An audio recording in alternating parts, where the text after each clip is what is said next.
We have to rebuild our country. You know, our country's at a tipping point. 1,32,000 రూపీస్కి చేరింది gold. కిలోకి 1,32,00,000. కేవలం 1 ఇయర్లో 70,000 అప్రాక్సిమేట్లీ 65 to 70,000 నుంచి ఆల్మోస్ట్ డబల్ జంప్కి వచ్చింది. 5 ఇయర్స్లో చూసుకుంటే 45,000 నుంచి 60కి వచ్చింది. ఇంకో 5 ఇయర్స్ వెనకలికి వెళ్తే 26,000 నుంచి 45కి వచ్చింది. సడన్ గా ఈ గ్రోత్ ఏంటి? We have to rebuild our country. You know, our country's at a tipping point. We could go bad. We're at a tipping point. అసలు ఇప్పుడు ఈ మార్కెట్లో మనం ఇన్వెస్ట్ చేయొచ్చా? గోల్డ్ కొనడం సేఫేనా? ఎందుకు గోల్డ్ ఇంతగానం పెరుగుతుంది? సో దీని వెనకాల స్టోరీ తెలుసుకుంటేనే గోల్డ్ ఇన్వెస్ట్ చేయొచ్చా లేదా అనేది చివరిదాకా మీకే అర్థమైపోతుంది. ఈ వీడియోలో మనం డిస్కస్ చేద్దాం అసలు గోల్డ్ పెరగడానికి రీజన్ ఏంటి, హిస్టారికల్గా దీనికి ఉన్న ఇంపార్టెన్స్ ఏంటి, అట్ ద సేమ్ టైం ఇప్పుడు సడన్ గా ఇంత ప్లంజ్ ఇంత హై ఎందుకు పట్టుకుంటుంది. ఇప్పుడు ఒక విషయం మనం గుర్తుపెట్టుకోవాలి, ఈ సినిమా మొత్తంలో పెద్ద హీరో అమెరికా ఎందుకు పెద్ద హీరో అంటే ప్రపంచం పుట్టినప్పటి నుంచి ఒక గ్లోబల్ ట్రేడ్ లోకి వచ్చేసి అందరూ యూనిఫామ్ గా ఒకరినొకరు కనెక్ట్ చేసుకుని ప్లేన్లు ఇవన్నీ ఎగ్జిస్టెన్స్ లోకి వచ్చినప్పటి నుంచి సారే పెద్ద ప్లేయర్. ఆఫ్ కోర్స్ దాని వెనకాల వాళ్ళు చాలా కష్టపడ్డారు, అదంతా ఒక డిఫరెంట్ టాపిక్. ఇప్పుడు ఏం జరుగుతుందంటే సెంట్రల్ బ్యాంక్స్ వరల్డ్ వైడ్లో 55 ఇయర్స్లో లేనంత పర్చేస్ ఒకేసారి గోల్డ్ పర్చేస్ చేస్తున్నారు. ఏంటి దానికి రీజను? బేసిక్గా ఇదంతా పెరగడానికి రీజన్ ఏంటంటే అమెరికాస్ డామినెన్స్. ఎంతవరకని ఎవరైనా భరిస్తారు చెప్పండి? అట్ ద సేమ్ టైం మన పక్క దేశమైన చైనా ఎక్కడికో వెళ్ళిపోయింది. వాటికి ఇప్పుడు ఒక ఈర్ష్య మొదలవుతుంది కదా, వీడి సోది మనం ఎందుకు వినాలి, ఇప్పుడు నేనే నెంబర్ 1, నేను చెప్పినట్టు మీరు అంతా నడమంటారు. ఇందులో మనం కూడా ఏం తక్కువ స్పీడ్లో లేము. China, India, Russia, Turkey, Singapore అగ్రెసివ్గా గోల్డ్ కొంటున్నాయి. గోల్డ్ కొనడానికి గల రీజన్ ఏంటంటే అమెరికా డామినెన్స్ని కొంచెం తగ్గించుకోవాలి అని. ఎందుకు గోల్డ్ ఎందుకు, కాపర్ ఎందుకు కావచ్చు, సిల్వర్ ఎందుకు కావచ్చు అంటే ప్రపంచం స్టార్ట్ అయినప్పటి నుంచి ఇప్పటి వరకు మనం ఏం ట్రేడ్ చేసుకున్నాం అది గోల్డ్లోనే ట్రేడ్ చేసుకున్నాం. ఆయన బ్యాక్ ఎండ్లో హీరోయా కట్టప్ప సినిమాకి. సో ఇప్పుడైనా డాలర్ డీస్టెబిలైజ్ అవుతుందన్న, ప్రపంచంలో ఏమన్నా డీస్టెబిలైజేషన్ వస్తున్నాయన్నా, ఎక్కడన్నా వార్లు జరుగుతున్నాయన్నా, ఈ ప్రపంచాన్ని నడిపే ప్లేయర్స్ ఉంటారు. యాక్చువల్గా గవర్నమెంట్స్ ఎక్కువ నడపవు కంట్రీస్ ని, ప్లేయర్స్, డబ్బుండేవాళ్ళు, బాగా పలుకుబడి డబ్బున్న సేట్లు ఉంటారు కదా, వీళ్ళే ప్రపంచాన్ని నడుపుతారు. వీళ్ళు డిజైన్ చేస్తారు మనం ఎలా బతకాలి, ఏం తినాలి అని. సో ఇప్పుడు ఈ సేటోళ్ళు ఏం డిసైడ్ చేస్తారు అంటే ఈ 100-150 మంది కలిసి ఒక గ్రూప్గా ఫామ్ అయ్యి ఏ కంట్రీలో ఎక్కడ ఏ ప్రాబ్లం జరుగుతుంది, ఆ కంట్రీలో ఏదైనా ప్రాబ్లం స్టార్ట్ అయింది అనుకోండి. ఇప్పుడు కరెంట్లీ అమెరికాకు ఉన్న ప్రాబ్లం ఏంటి, చాలా ఎక్కువ అప్పులో ఉంది. ఇప్పుడు ఈ అప్పులో ఉన్నప్పుడు నేను ఇక్కడ డబ్బులు పెట్టాము అనుకో, మనకే కదా లాస్. ఇక్కడ నుంచి కొంచెం లాక్కుంటూ వెనక్కి వస్తాం. కొలాటరల్ డ్యామేజ్లో ఎవడు మునిగిపోతాడు? అమెరికాలో ఉన్న మీ వాళ్ళైనా తెల్లోళ్ళైనా. ఇప్పుడు అమెరికా నుంచి కొంచెం డబ్బులు విత్డ్రా చేయడం స్టార్ట్ అవడం వల్ల గోల్డ్ సమ్మని పైకి లేస్తుంది. ఎందుకంటే గ్లోబల్ గా మొత్తం ప్రపంచం ట్రేడ్ చేసేది డాలర్స్ లో. ఇప్పుడు డాలర్ ని డీస్టెబిలైజ్ చేసినప్పుడు అన్నిటికంటే ముందు పొజిషన్ లోకి గోల్డ్ వస్తుంది. రావడానికి గల కారణం BRICS doesn't like America dominating the global currency. Majorly ఇందులో players Brazil, Russia, India, China, South Africa. Of course చాలా కంట్రీస్ జాయిన్ అవుతూ ఉన్నాయి. బ్రిక్స్ స్ట్రాంగ్ అవబోతుంది. But it the same time uniform గా ఒక కరెన్సీ లాగా ఫామ్ చేయలేకపోతుంది. అయితే గోల్డ్ రిజర్వ్స్ మటుకు ఈ కంట్రీస్ అగ్రెసివ్ గా కొంటున్నాయి, సో దట్ డాలర్ మీద ఉన్న డిపెండెన్సీని తగ్గించుకోవడానికి. సో బ్రిక్స్ ప్లాన్ ఏంటంటే కమోడిటీస్ ని బేస్ చేసుకొని ఒక ఆల్టర్నేట్ కరెన్సీ ఫామ్ చేద్దామని. కమోడిటీస్ అంటే ఇది ప్రైమర్లీ అసర్ట్ ఏంటి అందరికి, గోల్డ్. ఫార్చునేట్లీ మనకు యూఎస్ డీస్టెబిలైజ్ అయితే చాలా ప్రాబ్లమ్స్ వస్తాయి. యూఎస్డి డాలర్ వీక్ అవుతున్న అన్న మాట నిజంగా వాస్తవమే. ఎందుకంటే అమెరికాకి ఉన్నట్టుండి విపరీతంగా అప్పు పెరిగిపోయింది. 2020లో $25 ట్రిలియన్ ఉన్న అప్పు ఇప్పుడు 38 ట్రిలియన్లోకి చేరింది. 38 ట్రిలియన్ అంటే ఏంటంటే 10 lakhs is equals to 1 million. 1000 million is equal to 1 billion. 1000 billion is equal to 1 trillion. So అమెరికాకు ఉన్న అప్పు ఎంత? $38 ట్రిలియన్. ఎన్ని సున్నాలు వస్తాయి? ఇక్కడ అమెరికాకు ఉన్న దౌర్భాగ్యం ఏంటంటే ప్రతి సంవత్సరం దీని మీద వీళ్ళు ఇంట్రెస్ట్ కడుతున్నారు. ఈ అప్పు మీద ఇంట్రెస్ట్ 1 trillion ఉంది. అప్పు మీద వడ్డీ. కర్మ is a full circle. America ప్రతి సిటిజన్ని, డిపెండెంట్ని, H1ని, F1ని నీ క్రెడిట్ సిస్టంలో ఇరికించుకొని అక్కడికి వెళ్ళాలన్నా క్రెడిట్ కార్డ్, ఇక్కడ ఉండాలన్నా క్రెడిట్ కార్డ్, ఈ మంత్లీ ఇంట్రెస్ట్, ఫలానా డింకానా అన్ని చోట్ల నుంచి ఈడ ₹1 కోటి జీతం ఇచ్చాడు అనుకోండి, మొత్తం లాగేస్తాడు మా దగ్గర నుంచి. ₹1 కూడా ఊదడానికి ఉండదు. వైఫ్ అండ్ హస్బెండ్ కష్టపడాలి, సార్లకి ఇంట్రెస్ట్ రేట్లు మేము కడుతూ ఉండాలి. Anyways, let's not get personal.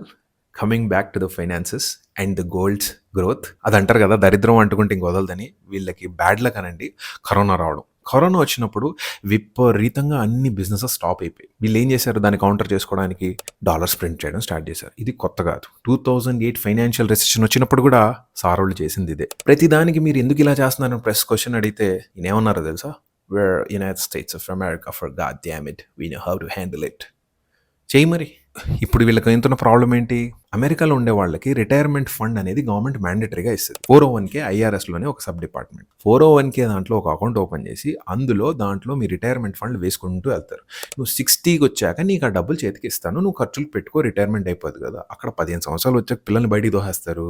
So obviously పిల్లల మీద డిపెండ్ అవ్వలేము. సో నీ డబ్బులు నువ్వు తీసుకో, ఇప్పటి నుంచి కాపాడుకో, అప్పుడు వాడుకో అంటారు. అందుకే ట్రావెల్లో నేను చూసినప్పుడల్లా ఎక్కువ ఏజ్డ్ పీపులే కనిపించేవాళ్ళు. తర్వాత అర్థమైన రీజన్ ఏంటంటే 401k రిటైర్మెంట్ ఫండ్ అని. ఇప్పుడేమైతుంది, ఇదే 401kకి ఇవ్వాల్సిన డబ్బులు తక్కువ పడుతున్నాయి. In the history of America government shut down ఇంత లాంగెస్ట్ టైంలో జరిగింది. ఎయిర్పోర్ట్లో ఎంప్లాయీస్ సరిగ్గా పనిచేయట్లేదు, మిలిటరీ వాళ్ళకి శాలరీలు ఇవ్వట్లేదు. ఇంకొక ఇంపార్టెంట్ పాయింట్, అమెరికా మిలిటరీ మీద ఖర్చు పెట్టినన్ని డబ్బులు ప్రపంచంలో ఏ కంట్రీ ఖర్చు పెట్టదు.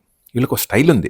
వీళ్ళ దేశాన్ని వీళ్ళు కాపాడుకోవడం ఒకటి, రెండోది వేరే దేశాలకు కూడా వీళ్ళు సెక్యూరిటీ ఇస్తారు. For example World War II తర్వాత జపాన్కి ధ్వంసం చేసేసి జపాన్కే మళ్ళీ సెక్యూరిటీ కూడా ఇచ్చారు. బాగుంది సార్, నిజంగా బాగుందంటే మళ్ళీ దానికి జపానే డబ్బులు కూడా కట్టాలి. ఇంకో ట్విస్ట్ ఏంటంటే వేసిన ఈ న్యూక్లియర్ బాంబ్ని, న్యూక్ ఏదైతే అంటారో దానికైనా ఖర్చు కూడా జపాన్ నుంచే తీసుకుంది. సో వీళ్ళకు ఉండే ఖర్చులు, వీళ్ళు SSN మెయింటైన్ చేయాలంటే social security number, Medicare maintain చేయాలి, మిలిటరీలో ఫండ్ చేయాలి. కరోనా తర్వాత వీళ్ళు ఆల్మోస్ట్ $6 trillion ప్రింట్ చేసుకున్నారు. ఇప్పుడు ఇవన్నీ కలిపి ఇటు సైడ్ అమెరికాకు ఉన్న అప్పు, ఇంకో సైడ్ రష్యా యుక్రెయిన్లో నడుస్తున్న వారు, ఇంకో సైడ్ మిడిల్ ఈస్ట్లో ఉన్న టెన్షన్స్, ఆయిల్ని కంట్రోల్ చేయడానికి ఇప్పటికి కూడా అమెరికాదే పై హ్యాండ్. రేపు సౌదీ ఒకవేళ నీకు నాకు దోస్తానా కట్ అన్నాడు అనుకో, చాయ్ పియోజీ, ఆ పరిస్థితి స్టార్ట్ అవుతుంది అమెరికాకి. Is it the right time to still keep your money in 401k in America? I don't know. నేను ఎగ్జాక్ట్గా ఏది చెప్పలేము. ఫైనాన్షియల్ వరల్డ్లో ఎవరు కూడా ఏది ఎగ్జాక్ట్గా బల్లగుద్దినట్టు చెప్తున్నాడంటే అది జరగదు అనే విషయం. అంటే వాడికి సరిగ్గా అవగాహన లేదు. Probabilities are dollar might not collapse but it surely will weaken. At the same time ఇప్పుడు మీరు 401k ఫర్ ఎగ్జాంపుల్ నా ఏజ్లో ఉన్నారు, 401k మీరు విత్డ్రా చేసుకున్న 50% మీకు కట్ అయిపోతుంది. ఎలాగో ఈ బిట్ మటుకు కేవలం అమెరికాలో ఉండే వాళ్ళకే అర్థమవుతుంది. మనం జాబ్ చేస్తున్నప్పుడు రిటైర్మెంట్ ఫండ్కి డబ్బులు వేస్తాం కదా, అది ఇప్పుడు నేను ఒకవేళ బ్రేక్ చేసుకోవాలనుకోండి, ఇప్పుడు నాకు రిటైర్మెంట్ ఫండ్లో ₹1,00,00,000 ఉంది అనుకుందాం, నేను అది బ్రేక్ చేసుకోవాలి, ట్యాక్స్ కట్టేస్తా, ఇచ్చారా అంటే 50% పెనాల్టీ వేస్తాడు. నీకు అది 60లోనే ఇస్తానంటున్నా, కానీ నువ్వు ఇప్పుడే అడుగుతున్నావు కాబట్టి నీకు 50% పెనాల్టీ, మళ్ళీ మీద ట్యాక్స్, భూచక్రవడ్డీ, విష్ణు చక్రవడ్డీ, వీళ్ళు అయ్యే వడ్డీ, వీళ్ళ అమ్మ వడ్డీ అన్నీ వేసి చేతికి చెప్పిస్తాడు. సో తీసేయడం పెద్ద అడ్వాంటేజ్ ఏం కాదు. We have to rebuild our country. You know, our country's at a tipping point. We could go bad. We're at a tipping point. I don't know if people mind me saying that, but I'm saying it. We could go one way or the other. See, at the same time, US treasury బాండ్స్కి ఉన్న advantage ఏంటంటే India, China, Saudi ఇంకా అగ్రెసివ్గా treasury బాండ్స్ని కొంటున్నారు. Obviously గ్లోబల్గా ఇంకా యూఎస్కి ఉన్న trust అలానే maintain అవుతుంది. బట్ వీళ్ళకున్న ప్రాబ్లమ్స్, ఉండే ఖర్చులు, పెరుగుతున్న అప్పు వల్ల డాలర్ మీద ఉన్న కొంచెం నమ్మకం తగ్గుతుంది. తగ్గినప్పుడే కదా మళ్ళీ గోల్డ్ ముందుకు వస్తుంది. సో ఆబ్వియస్లీ ఆ గోల్డ్ రేట్ పెరుగుతుంది. At the same time BRICS వాళ్ళ గేమ్ వీళ్ళు ఆడుతున్నారు కాబట్టే గోల్డ్ పెరుగుతుంది. చైనాకున్న ప్రాబ్లం ఏంటి అమెరికాతో, నువ్వెవడరా పెద్ద అనేదే ప్రాబ్లం.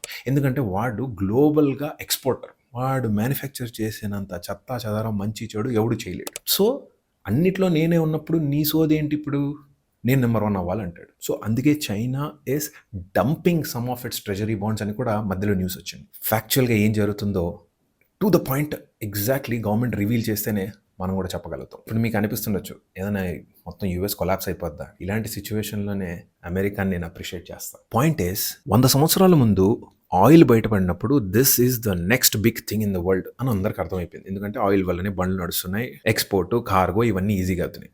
రైట్ నౌ మేము చాలా మటుకు వీడియోస్లో చెప్పిన point, data is the next driving factor of the world. ఇప్పుడు చూడండి, చైనాని మించి ప్రపంచంలో ఉండే ప్రతి కంట్రీ డేటా ఎవరు ఓన్ చేస్తున్నారు? అఫ్కోర్స్ మన ఫైనాన్షియల్ డేటా ఇక్కడ ఉండొచ్చు, but majority of other forms of data it's always owned by Google, meta.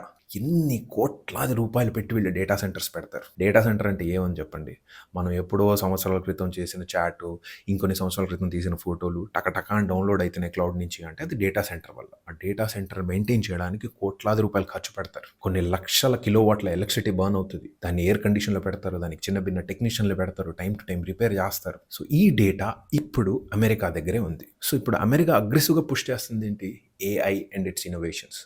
అమెరికాని beat చేసేవాడు ఇంకా ఎవడు అంత స్ట్రాంగ్గా నిలబడట్లా. కోర్స్ చైనా ఉంది, but China has some trust problems with the world because ముందు నుంచి వాళ్ళు క్లోజ్డ్గా వర్క్ చేయడం వల్ల. No at the same time పక్కింటోడితో ఎప్పుడు పెద్ద ఫ్రెండ్షిప్లు ఉండవంటారు కదా, అలానే మనం చైనాని కొన్నాము. ఆబ్వియస్లీ మనకు అమెరికాని ఓల్డ్ ఫ్రెండ్ కాబట్టి చైనాని నమ్మే సిచ్యువేషన్ తక్కువే. ఇప్పుడు ఏముంది AI వల్ల అడ్వాంటేజ్ అంటే, ఇప్పుడు నేను బిజినెస్ చేయాలి బాయ్, నేను బట్టలు అమ్మాలి. ఈ హైదరాబాద్లో నేను షేర్వాణి అమ్మితే ఎక్కువ పైసలు వస్తాయా, పంచెలు ఎక్కువ అమ్మితే పైసలు వస్తాయా అనే డేటా నాకు ఏఐ చెప్తుంది. ఆ ఏఐ డేటా ఎవరు ఓన్ చేస్తున్నారు? అమెరికా ఓన్ చేస్తుంది. ఇప్పుడు నాకు ఆ డేటా కావాలి. ఇక్కడ ఇంతమంది మగవాళ్ళు ఉన్నారు, ఇంతమంది ఆడవాళ్ళు ఉన్నారు, వీళ్ళకి పట్టు చీరలు ఇష్టం, వీళ్ళకి పంచి ఇష్టం, వీళ్ళకి షేర్వాణి ఇష్టం అనే విషయాన్ని ఎవడు చెప్పగలుగుతాడు ఎగ్జాక్ట్గా పిన్ పాయింట్లో? వాళ్ళే చెప్పగలుగుతారు. సో దీన్ని వాళ్ళ బిజినెస్ అడ్వాంటేజ్ కింద డ్రైవ్ చేసుకొని మళ్ళీ డబ్బులు సంపాదించగలుగుతారు. ఇదే వీళ్ళ ప్లాన్. 90స్లో వచ్చింది .com బూమ్.